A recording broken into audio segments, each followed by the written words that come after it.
quitting alcohol is a superpower.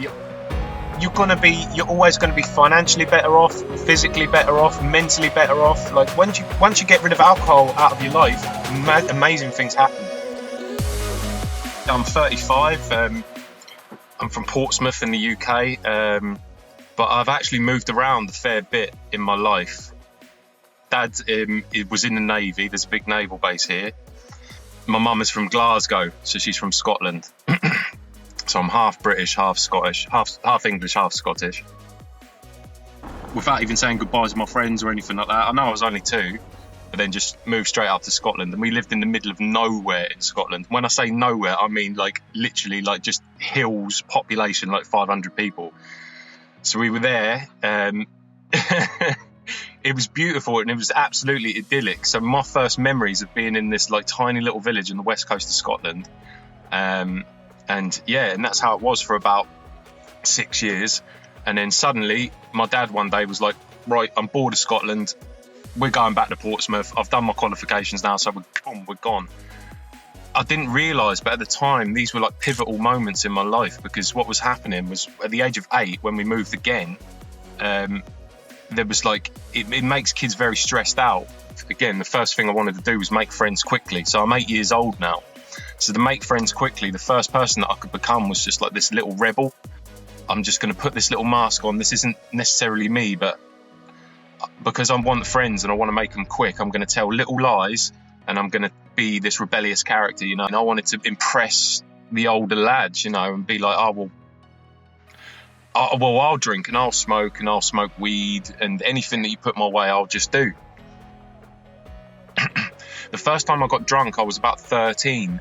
I even remember then that the mental chatter in my mind stopped. So that almost set up a future bad relationship with alcohol then, because I knew that drinking beer or drinking stops mind chatter and makes me feel relaxed. And then sort of got to about 18, going out all the time, drinking as you do. And a lot of my drinking, for the record, if anybody watches this and knows me, a lot of my drinking was very positive until probably about the age of about 25. It started off as a weekend thing, started off as a Friday and a Saturday, become a Thursday, a Friday, a Saturday, and then become a Thursday, Friday, Saturday, Sunday, and then might even for good measure go drinking on a Tuesday night. I had my first experience with backpacking. As soon as I went to Australia, I realised whatever this drinking thing that I had was following me around. I always was chasing this imaginary carrot to be like, once I do X, Y, and Z, my drinking will slow down. Went to Bali on my way home. Lived in Bali for 3 months. Amazing. Was surfing every day and stuff like that. And that was the first time in a very long time that I had no real desire to drink. And I think what it was because I was doing what I really truly wanted to do. I was getting up, I was reading books, I was doing fitness, I was surfing every day, I was drinking out of coconuts, I was living the dream. And it was a really, really positive time in my life. When I remember back on that 3-month period at Bali, I can count on one hand probably the amount of times I got drunk, probably twice. And even then, I didn't really want to, because what I wanted to do was wake up early the next day, watch the sunrise. You had these surfer dudes waking up at sunrise, we're talking 5 a.m, straight out into the waves surfing, coming back, reading books, eating well, sunbathing, doing like there was no room for a hangover to do these things that get you stoked and get you buzzing and get you really like high on life, you know. These people, they didn't need alcohol because they were like pretty happy with what they were doing. It sounds a bit cliche, I went to Bali and that changed me, but it did. Anyway, got a cheap flight home, come back to Portsmouth. By this time I'm 26, and then straight away met up with my old group of friends who are amazing. I'll still speak to now. This is my problem, not theirs. And as soon as I come back, again, straight away it was like, right, down the pub, let's get drunk, let's take drugs, let's just get out of our minds again. So I was like, okay, got back into it a few times, and after about 2-3 weeks of being home, I remember just thinking, this just is not what I want to do anymore. I just don't want to feel like this anymore. I don't want to feel depressed. I don't want to feel bloated, horrible, no energy. So yeah, at 26 was my first conscious choice to just be done with drinking completely.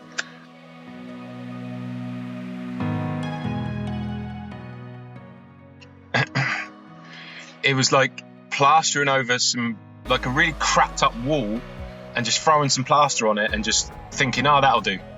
You know, I hadn't gone back to figure out why I might be a binge drinker. I was thinking I was just doing the same things as I did, meeting up with the same people, going to the same places. I just read a load of quit lit books because I really got into reading books in my mid-20s. And you know what? Those books are really, really good for educating you about alcohol, what it does, and what might trigger you, and the reasons why you might drink it and stuff like that. But what these books don't do is really get to the bottom of why you might be a binge drinker in the first place. Not dredging it up, but going back and seeing why possibly you might drink this way, or take drugs this way, or do anything this way, gamble this way, online shopping this way, smoke cigarettes this way, vape this way. Not all people binge on these things, you know what I mean? People that can do 1, 2, 3 months no problem. The year, the 2 years, the 3 years, you've got to go back and you've got to figure out, who am I, what do I like, what do I dislike, and why do I drink this way? So that's when I started doing things like fitness at the weekends. I got heavily into running, and did things like that. But yeah, that first stint of sobriety, I eventually got 9 months, but I did zero work on myself, didn't figure things out, and eventually the wheels came off. I remember like going to the pub and people were like, "You're still not drinking?" I went, "Nah, tonight I'm drinking." And then as soon as I had that first beer, that sent me on a relapse for about another 2 years. I didn't get sober for. It's like a domino movement, you know? It's like if you think of a 1,000 glasses of wine all spread out, that first one that tips over and you take that drink, they're all falling. It's like, it's not just one, put it down, do it. If you can find that reason to have that first one, it might even... then you've got that reason is valid for the second one, and then that reason is valid for the third one. You know, oh, alcohol makes me feel relaxed. Okay, so 2 drinks is going to make you feel even more relaxed, right? And 3 drinks is going to make you feel even more relaxed, right? And then as soon as the drink's in you, that's it. You're not in your frame of mind anymore. It's gone. You're not you thinking. So it's like a domino effect. Once it pushes over, they all push over, and it's go time. That moderation goal is just, it never works.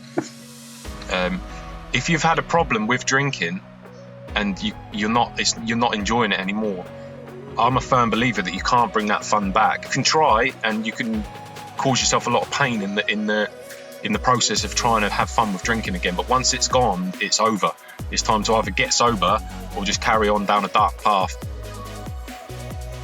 A few things in my life started going wrong all at the same time, and it sort of all hit me within about a month. Yeah, my girlfriend broke up with me. I'd moved back in with my parents. I lost my job, and I had no money at all. So this was all when I was about 31. So again, like what I said when I was real young, when my life just gets sort of like dragged away from me really quickly, and you know, I don't know where I'm at. The same thing happened to me at 31. I was never really a daily drinker, but this period in my life was coming home and buying maybe 8 cans of beer on the way home just to take the edge off this shitty work situation I was in. I eventually moved back home with my parents, and I remember laying there just in bed in their spare room and just thinking, I'm never drinking again. That wasn't actually the moment that I quit. The moment that I quit, I was in a pub about 3 weeks before, and yeah, just remember just looking in the mirror. I had this big gut on me. I felt so rough. I had no energy. And I remember drinking half of this beer. I remember just looking at myself in the mirror, and I was just like, I've had it with this. It wasn't like a full rock bottom moment per se, but it was like more of just like an accumulation of little things. It's when I quit, and that was Boxing Day 2018 now. I think that you need a major low point. If you want to call it a rock bottom, you want to call it I don't really like the word rock bottom. I don't know, it sounds like you've got to be on the streets drinking from a paper bag, homeless and all stuff like this. But you need a major low point. When, like me, that's 4 years down the line now, I'm into my 5th year of sobriety, there's alcohol everywhere. So what happens is that rock bottom, that major low point, that's the one thing that keeps me sober. Because for me now, the pain is healed. Like that pain that I went through is healed now. It would be easy for me just to, have a drink now and just, okay, well, let's see how I feel now, because I'm in a much better place.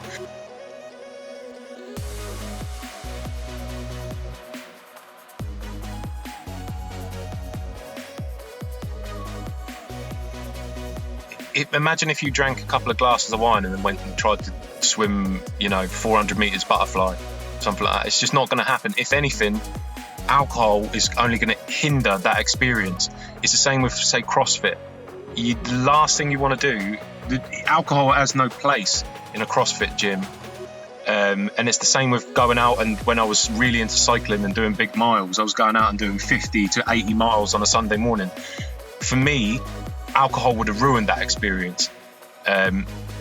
So those experiences and those people and the real, I call it real life, is like daytime things, going out, getting involved with those sort of things is brilliant, because alcohol has no place in doing these fun things, but with the CrossFit gym at the moment, actually, not one person has asked, are you a drinker, or do you? It's not even come into my peripheral. We're talking about other things. We're not talking about alcohol.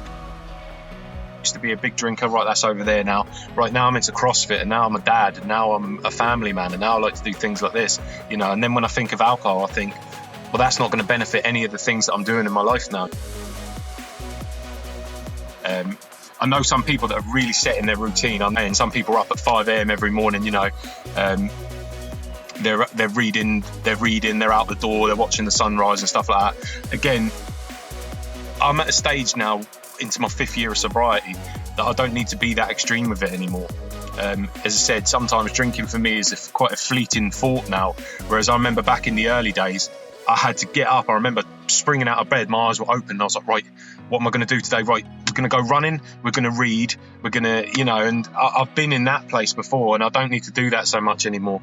In my first year of sobriety, there was a few times when I almost relapsed. I'm not going to lie. There was a couple of times when I'd worked long hours, I was tired, it was the middle of winter, that day I hadn't done my fitness, and as I said, there was this burning in me, and I was like, something's missing from my life.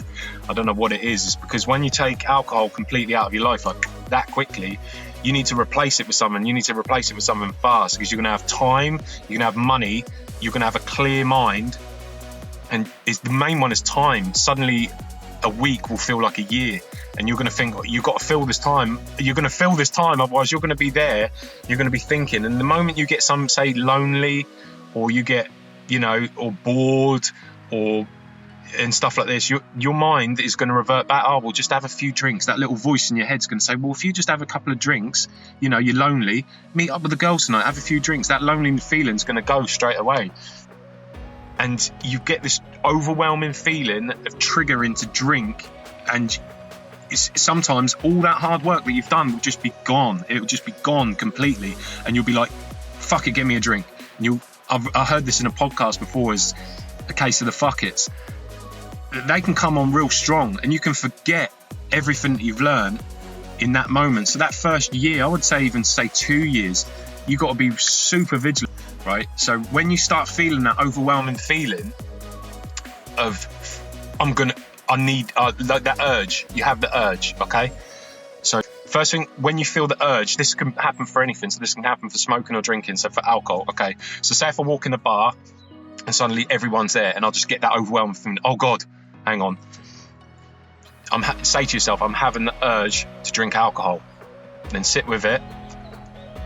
Remind yourself, I can drink alcohol anytime I want. I'm allowed. I can drink alcohol right now, but I choose not to because of, and then enter your list of things. For me, if I have the urge to drink now, my list is because I'm a dad and I don't want to be hungover the next day. 2, I don't want my health to go to shit. 3, I don't want my finances to go to crap. 4, I don't want to feel like shit tomorrow. 5, alcohol masks my true character, and it creates like a false happiness. And you could list about 10, and by the time you've gotten all the way down to list your 10, 9 times out of 10 that urge is gone.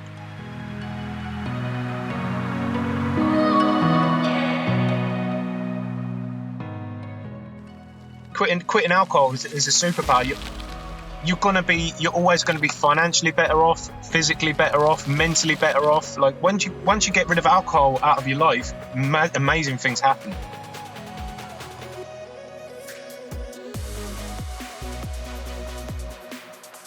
Was like, you know what? I've been to loads of festivals, loads of gigs and stuff like that, and I've always been smashed. And after you get a bit drunk, you can't really feel the music or engage. You know what I mean? Because you're just numbed out. So when going there, it was such a visceral experience. It was just like I can hear this guy's guitar in my chest.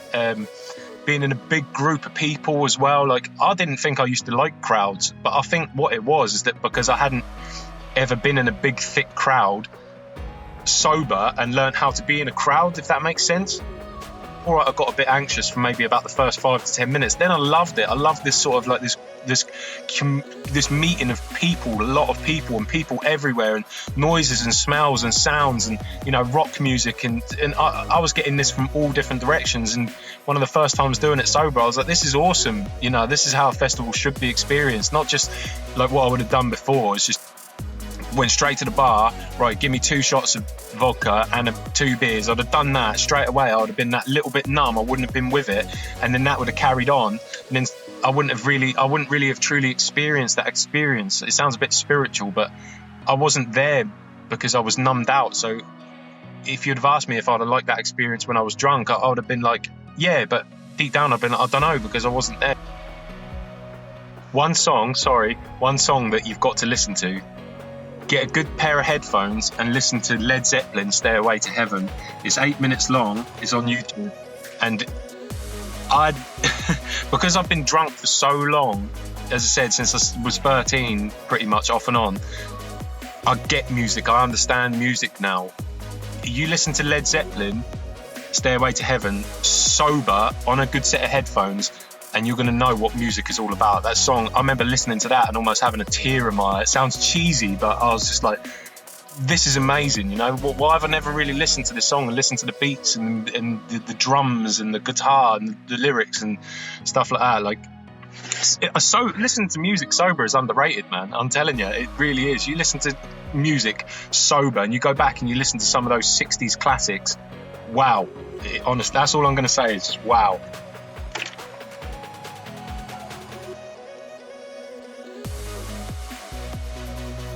Don't be afraid to be yourself, okay? You get one shot in life, and if you're constantly doing something because other people are doing it and it doesn't feel right for you, then don't be afraid to just be yourself. And also don't be afraid to burn a bridge. If someone, for example, when you get with that person, it's a friendship made through substance abuse, don't be afraid to just be like, mate, I love you, but I'm on a different vibe for a little while now, so just don't be afraid to burn a bridge. All right, not all of them, don't need to go burning bridges like with a petrol and a lighter, but just be yourself in life. Because when the fun with alcohol is gone, and in your heart of hearts the fun is gone with alcohol, I'm a firm believer that you can't get it back. Once your internal compass has said, this isn't what I want to do anymore, then it's over. So do yourself a favour and just be yourself, and just go do something else. There's too much. Life's too short to just be laying in bed, staring at the ceiling, feeling rough. Just be yourself.